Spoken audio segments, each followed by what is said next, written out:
மற்றும் பிரபஞ்ச ஆற்றல் இடையேயான சமநிலை. நம்பிக்கை மனதின் மறைந்த சக்தியை திறக்கும், பயம் முடக்கும், ஞானம் விடுவிக்கும், தியானம் மனக்குழப்பத்தை தெளிவாக்கும்,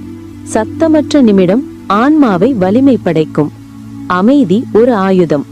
சந்தேகம் தடையை உருவாக்கும், கருணை ஆன்மீக வளர்ச்சியின் அதிர்வு, சிந்தனை பிரபஞ்சத்துடன் இணைக்கும் நெடுஞ்சாலை, கட்டுப்பாடு வெற்றியின் மூல ஆதாரம், தன்னம்பிக்கை மனபலம், அகங்காரம் ஆன்மீக ரீதியில் பலவீனம், உணர்வு வரம்பற்ற சக்திக்கான கதவு, பிரபஞ்சம் யோசனைக்கு பதிலளிக்கும், கர்மம் செயலின் நிழல், நினைப்பின் விதை பழத்தை உருவாக்கும், அமைதியாக சிந்திக்கும் மனிதன் பார்வையை பெறுவான், உள்ளுணர்வு முன்னோக்கிய அறிவு, நம்பிக்கை வாழ்க்கையின் நங்கூரம், நேர்மை ஆன்மீக பாதையின் தூண், தன்னுடைய குறைகளை அறிதல் ஞான